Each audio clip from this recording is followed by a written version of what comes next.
Good afternoon, family.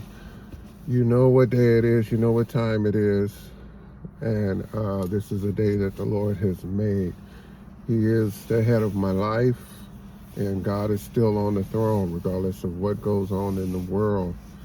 It's not Trump, it's not Putin, it's not Xi. God is still on the throne, and they are nothing but pawns in the game of life. Want to acknowledge him as being the head of my life, Lord of my life. And if you haven't accepted him in your heart, if you believe with your heart and confess with your mouth that he is Lord and was risen from the grave, then you shall be saved. And now would be a good time to do that. I want to jump right in. So much to say, so little time, and so much going on in the world as the world turns, right? Man, my mom and grandma used to sit around watching those stories. That was their Netflix, and that was their Peacock and Amazon Prime. Was the Edge of Night, General Hospital, As the World Turns, and The Young and the Restless. And sometimes I would sit there and watch it with them and get all caught up in the drama. But sometimes life is stranger than fiction, right? So I want to jump right in and address some of the folks who have commented on my posts. I know my wife said, you look crazy when you be posting stuff. She said, because a lot of times you just be talking to yourself. And I was like, say that again? Talking to myself. You're right. Because I don't really want a lot of interaction. And you think my stuff is public where everybody can see it. It's not. It's really private. So if you're my friend, then consider that a privilege. And when I see a lot of conflict, I'm quick to delete and block, because it's too much going on in the world, and I really don't need that. And during the whole COVID era, the pandemic, and the first Trump presidency, because I went against the grain and tradition and what the majority of folks were thinking, I just got bombarded. My page just got hit. I got attacked from every angle, and bots and people jumping down my throat, and so I don't need all that. I live a very simple, peaceful life, and if I'm on there talking to myself and responding to myself, I'm good. I'm real good. I don't need all that, but I'm open to it, dialogue. And I appreciate Shantae, I appreciate Ann Lawrence, and there was another lady, I can't remember her name, but I'll tag her in this. And I'm open to constructive criticism, believe it or not, because that's how we grow and that's how we improve and develop. Self-improvement, right? And I get it. I got a wife and 2 daughters, grown daughters, and and my son, they're always giving me constructive criticism. Always. My wife just told me this morning, you're drinking too much coffee and too much sugar. You need to cut back. Yes, ma'am. So, long as it's intelligent and it's and you're open, you have an open mind, and you're not just closed-minded, we can have an open dialogue and constructive criticism. Matter of fact, I ask that you, in all the conversations, the three ladies that said, we respect you, and we respect who you are and what you're doing and all the hats that you wear and your accomplishments, then respect my right and opinion to not be in agreement with your beliefs and opinions. Respect that. I don't have to think and do what everybody else does. I've never been that person. Never been that person to just go along to get along, kiss butt, and because everybody's doing this, jumping on the bandwagon, I'm going the other way. No, I'm not doing that. Everybody running that way, I'm going this way. Matter of fact, when I went to go work with, I wanted to work with Lynette Hawkins on the Hands Up project, and I reached out to her husband, Reggie, and somebody had asked about working with me, and what about Grady? And you think it's okay or whatever? And Reggie said, Grady's like a ghost. It's like, now you see him, now you don't. And he does his own thing, minds his own business, and then he'll pop up here and pop up there, but it's like a ghost. And I respected that, because I'm really, at heart, all my life I've been an introvert. And I've never been a public person. I've always worked behind the scenes. So respect that. If you love me, you really don't know me. Majority of people, hardly anybody really knows me. So you're looking at one aspect of me, but you really don't know me. So let me try and jump in so you can get some insight to really who I am, besides just being a Trump supporter. That's shallow. But respect me, and respect my opinion, and respect the fact that I don't have to do what everybody else does and agree with what everybody else agrees with. I could care less about that. I got blocked and deleted by a lady, and I can't remember her name. We had just become friends. She didn't know me, I didn't know her. We got connected through a mutual person, and I respected her struggle and what she was dealing with. But when it came up to the shooting of, what's his name, Petty, in Minnesota, and she was saying they murdered him, and just like every other person, oh yeah, and he's just a nurse, he was just out getting some donuts, and they shot him in cold blood. And I disagree with her on that, because I've been stopped by the police at my age hundreds of times, and probably 60% of the time I was in the wrong when they stopped me. I ain't never got shot and killed by the police. I cooperate.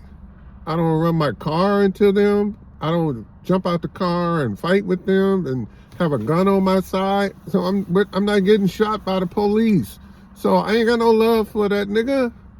I ain't got no compassion, sympathy. He brought that upon himself. Period. I lived in Newark, and if my son was sitting here when I first moved there, I was driving a Benz and driving through this small little white conservative town. I got stopped by the police damn near every other day. Where you going? What you doing? I'm sitting in the driveway of 7-Eleven drinking coffee, and the police pull up and say, oh, we're getting reports that there's someone out. I never got shot. I cooperate. They have a gun. I don't. Matter of fact, I thank them. I tell them, thank you for your service. I appreciate you. And if they're in the wrong, I deal with it on another level. I don't deal with it right there. So anyway, she deleted and blocked me and told me I was on the wrong side of history. And come to find out, no. This dude was out there acting a fool in the streets and got his ass shot. So he brought that upon himself. So respect. Respect. Here's my first point.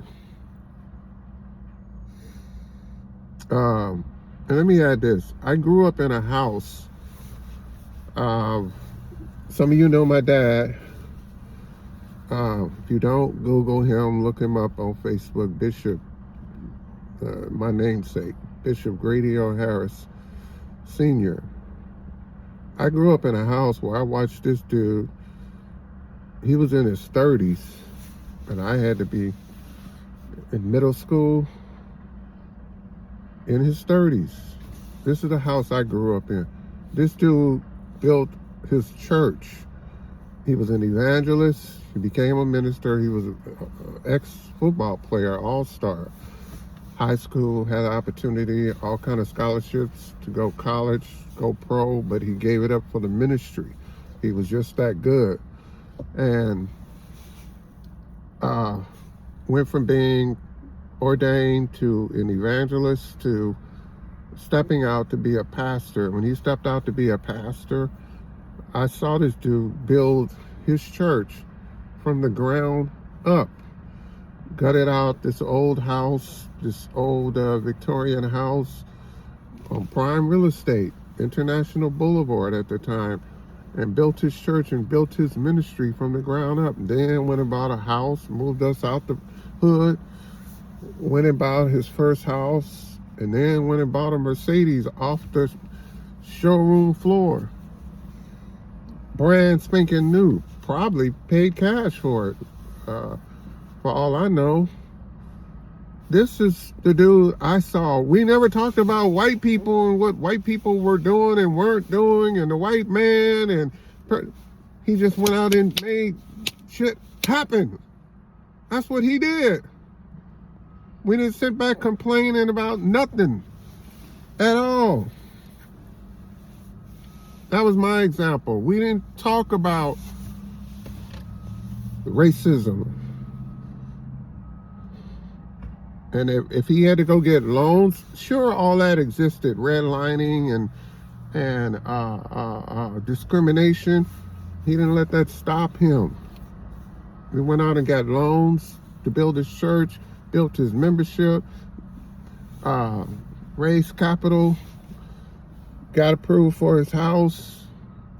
That's my example, and I followed in his footsteps.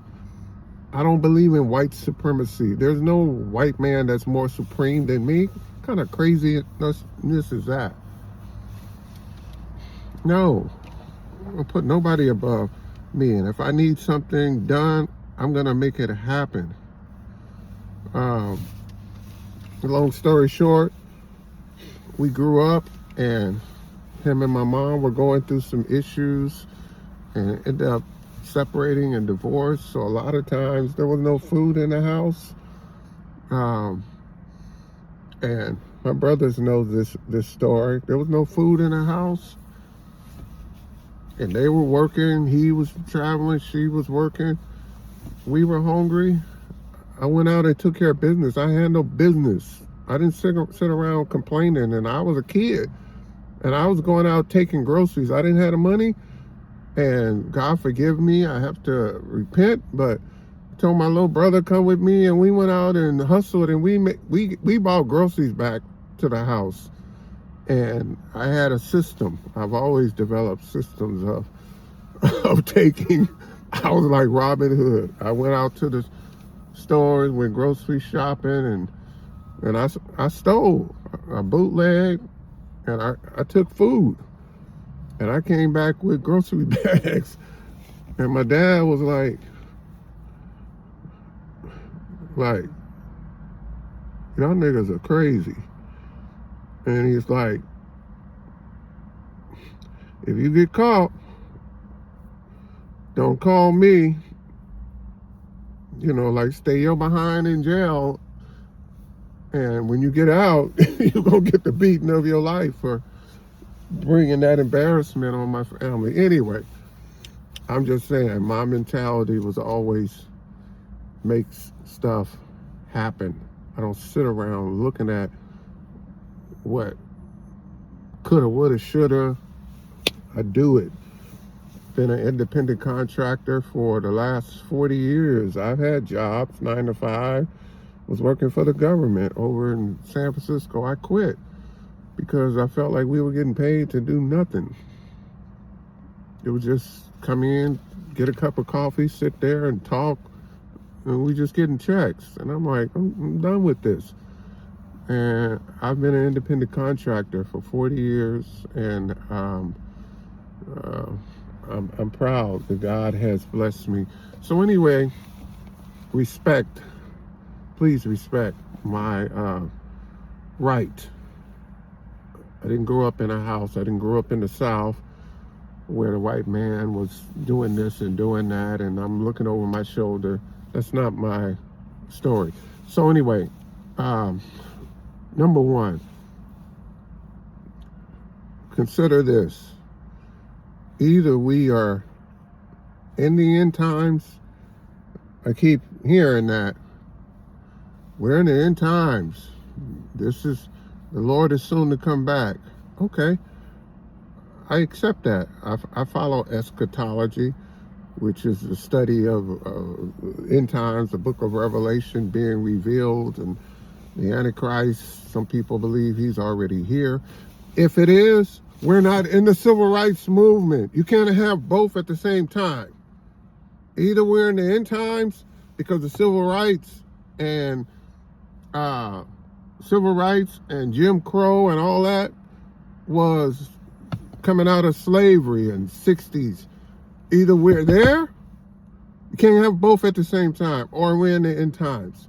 And if we're in the end times in the book of Revelations ain't got nothing to do with DEI and CRT and what the white man is doing and white supremacy and racism.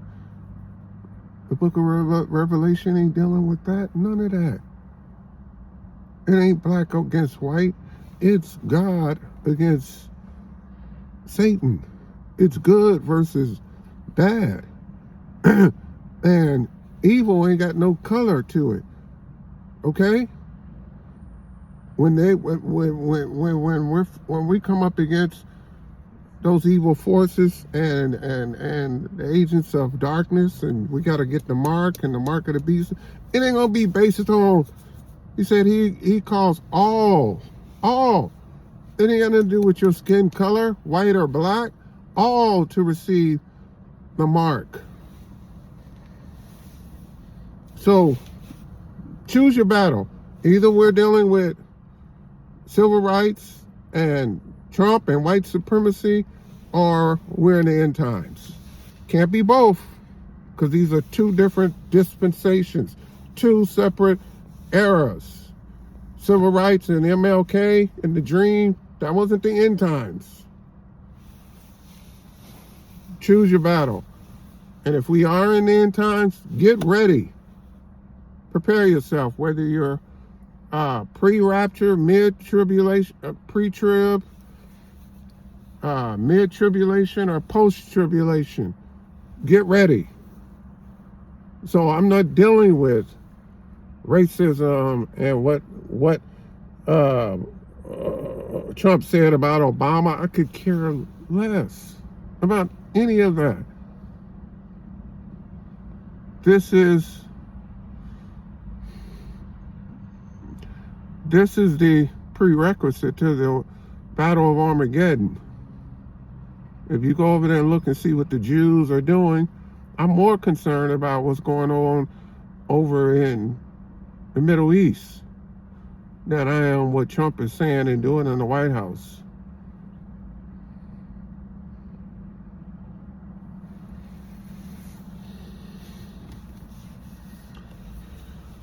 Okay, point number 2.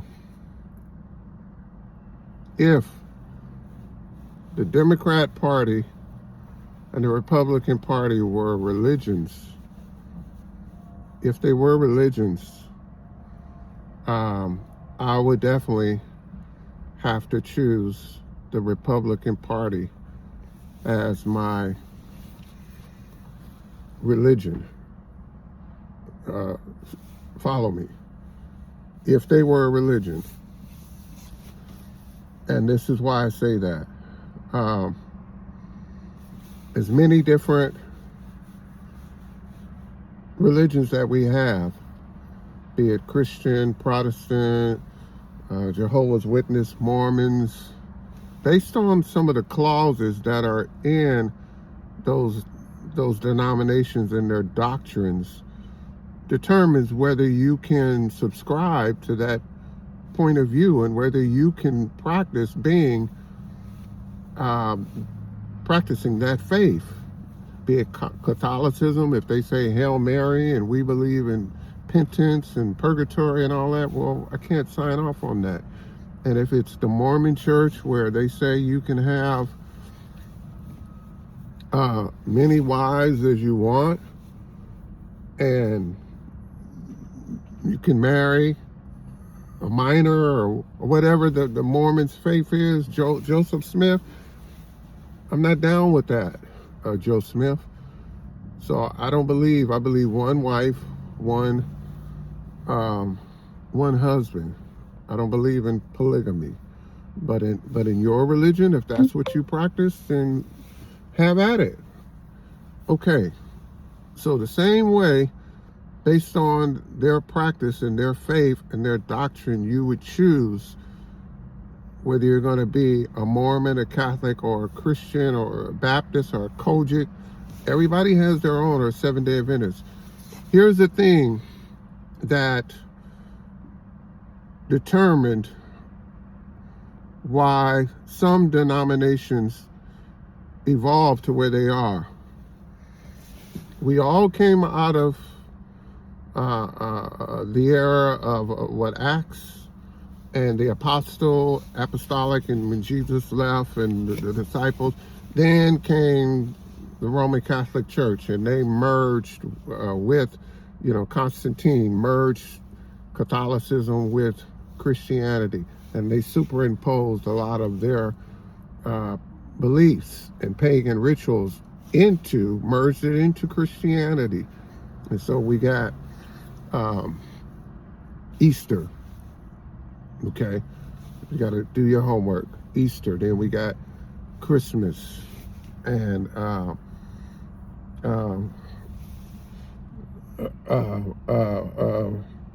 certain other sacrifices that go on, pagan rituals that go on. But here's the deal.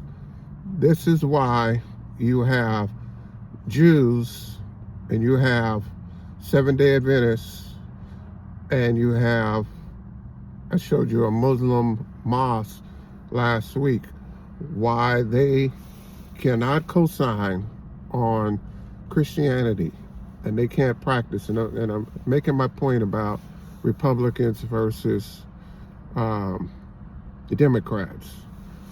Because when the Catholic Church merged with Christianity, one of the first things they did was went to the calendar, and because they worshiped on Sunday, sun worship, they changed the calendar and they changed the day of worship from the Sabbath, which is the seventh day. Go back to the book of Genesis. 7 days, God created the heaven and earth, 6 days, and on the seventh day, he rested. So he blessed the Sabbath, which is Saturday, Sabbath. And then the Catholic Church changed it to the day of worship that we worship as Christians to Sunday. So the traditional Jews and these religions all predate Christianity. Christianity is the new kid on the block. But Abraham, Isaac, and the Jews predates Christianity, okay? And the Muslims predate Christianity. So when the Catholic Church merged and changed it to Sunday and said this is going to be the new, oh no, no, no, no, no, no, no. The Jews said this is some Antichrist stuff right here. No, no, no, no. This is blasphemy to change the day that God blessed.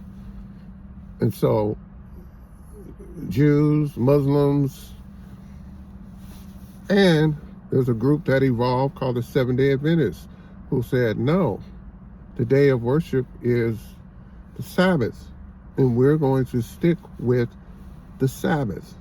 God blessed the Sabbath. He didn't bless Sunday, the first day of the week, the seventh day. And so they said we can't get down with that. So likewise, because of that clause, as I said, look at each doctrine. Because of that clause, Jews don't flow with Christianity. Muslims, nope. Seventh-day Adventists, they call us first-day saints. And they believe in the end times it's going to be a battle between the first day and the seventh day. That's what they believe. I was a practicing Seventh-day Adventist, not practicing, but I worked Seventh-day Adventist church for 16, 17 years. I know their doctrine, study, okay? Ellen G. White, all that, I know. Don't eat meat, this, whatever. I know it. And so they believe, what they call them, Sunday blue laws. There's going to be this battle, the great controversy between first day, seventh-day church. So likewise, because of that clause, those clauses, they could never, and I'm repeating myself. So likewise, when Obama did likewise and tampered with marriage, and went and made that a law, went to the Supreme Court. It started in California, where they had put it on the ballot and it lost.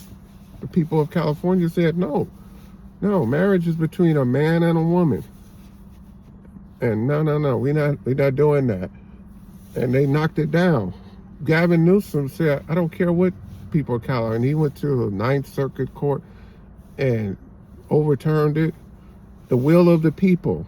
And him, Kamala, Pelosi, they started San Francisco, City Hall, start marrying same-sex marriages. And then Obama took it and flipped it and went hard for the LGBT community and took it to the Supreme Court and made it the law. You don't tamper with. There's some things that are sacred.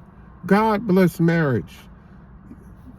You can't tamper with that. You can't go and say, now it's okay to marry an animal. Now it's okay to marry your brother and marry your... You can't do that. So because of that, I'm out.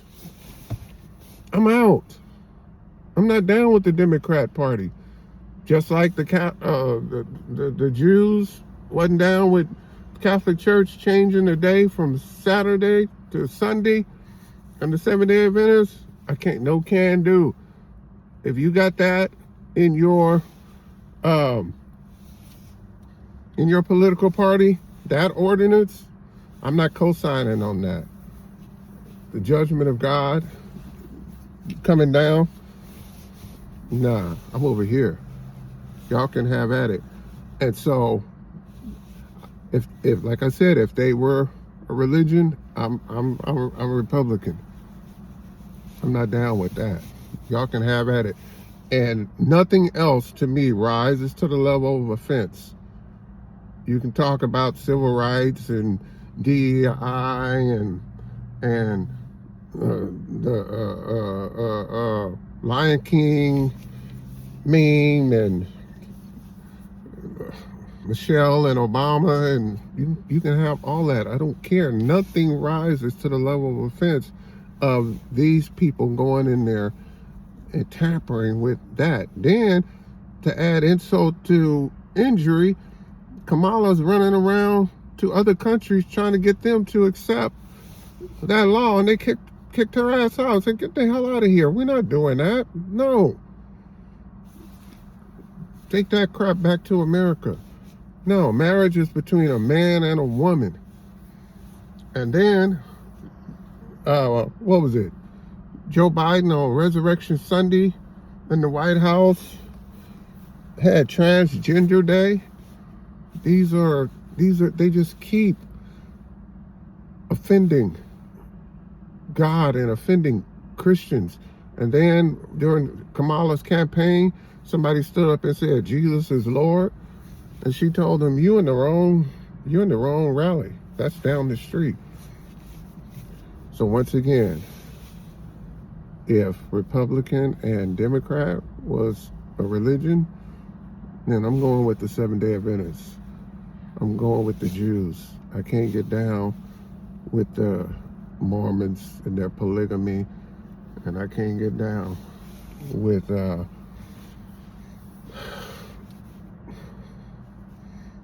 Jehovah's Witnesses, etc., etc. That's where I stand on that. So respect my beliefs. I could care less about the, what do you call it, the five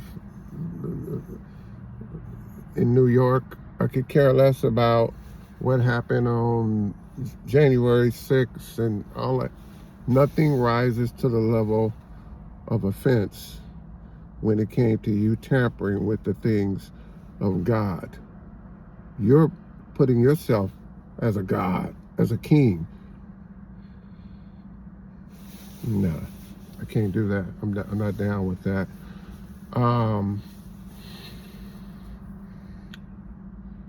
And let me say this. I know Ann Lawrence said you come across like you're bragging and boasting. No, I'm just confident, and I'm really, it's called advertising and marketing. Just like you see McDonald's, when they say over 1 billion served, what are they doing?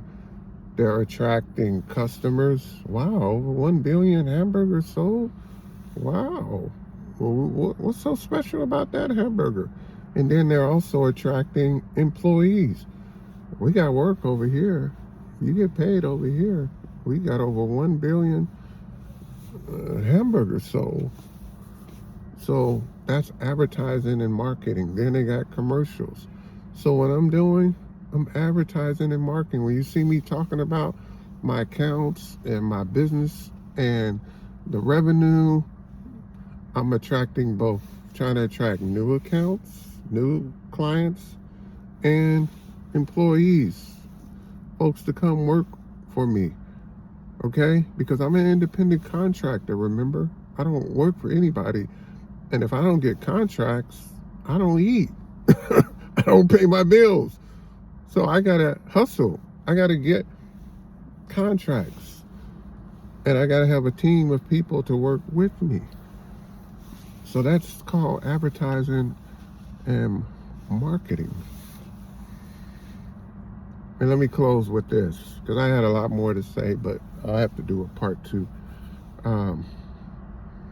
When it comes to race, and I hope you really can understand this, I'm not talking down to anybody.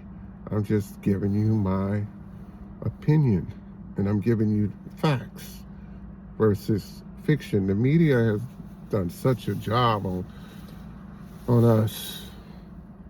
Race. Look at the etymology of the word race. Racism. Racist. It's a verb. It's an action word. Competition. Race. Racism. Racist. Okay?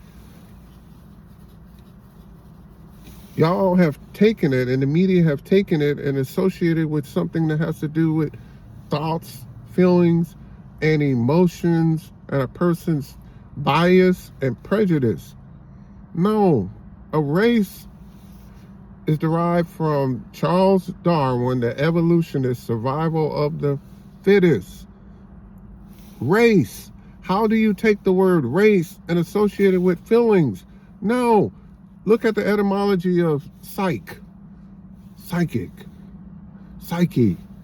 psychological, psychiatrist. That's dealing with thoughts and emotions. And you're going to take race and dump that into the psych world? No, race is physical. It's a competition.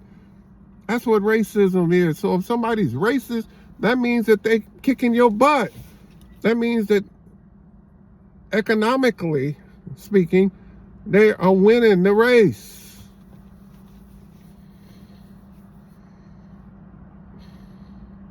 Has nothing to do with the way somebody feels about you and what they think about you. Who cares? So stop taking this brush and saying, oh, they racist. Look how they treat. Look at what they said. That's racist. Unless somebody's physically doing something to prohibit you, either a system or a group of people. I told you the Bible talks about tribes. And unless they're doing something to stop your progress from winning your race, okay, then that's not racism. And I'll leave with this. We were at a church, Assemblies of God, and we were the handful of blacks. I came in and they hired me. It was a family church. The grandpa, they were interested in hiring me, and I've always been an independent contractor, so I'm not an employee. And so I gave my blueprints. I said, this is my master plan, my system. I'm going to run your music department. I'm not going to be here. But I'm going to put people in place to run it. And the senior, well, there was 3 pastors. So one of the pastors, two pastors said, oh no, that's not going to work. Then the senior pastor said, let's try it. Let's give it a try, because they desperately needed someone. So I came in, my plan went over like highly successful. People were coming, people were joining the choir, praise team. I did an album for the praise and worship leader. We were having bowling nights, we were having movie nights, we were raising our own funds. I had different musicians coming through. My wife was there directing the choir. They even hired a consultant to come in to look at the church, to see how they could grow and expand. And she looked at all the departments and she said, the music department is the most successful and the best department you have at this church. Here's racism. That pastor who didn't want me there, he got up on a Sunday morning and said, unfortunately, we want to announce that Brother Harris and Sister Harris is going to be leaving us, and they're going to be moving to Redding, California. And everybody was like, oh, what? Huh? What? He got up on a Sunday morning and lied over the pulpit and told those people that we were resigning. So I was getting paid a very handsome fee. I was paying, drummer, paying keyboard player. My wife was getting paid. So we were making money. Then I was over the school. They had a school, and I was a music teacher for the school. So he impacted my family and my pocketbook because of his bias and his prejudice to me. That's racism. But if he had kept his feelings and opinions to himself, I could care less. I'm making it do what it do. We're over here killing. So, could care less what you think about me. And he was a white man. It was a white church. I could care less. But the moment he did that, which was took action and then cut us off and said we're not going to be paying them anymore, and they're leaving, and he lied, that's racism. Okay? He put it into action. So, think about that. It has nothing to do, but the media has played a game on us to make us think. Every time somebody says something, feels a type of way, oh, it's racist. Oh, that's racist. Oh, that's...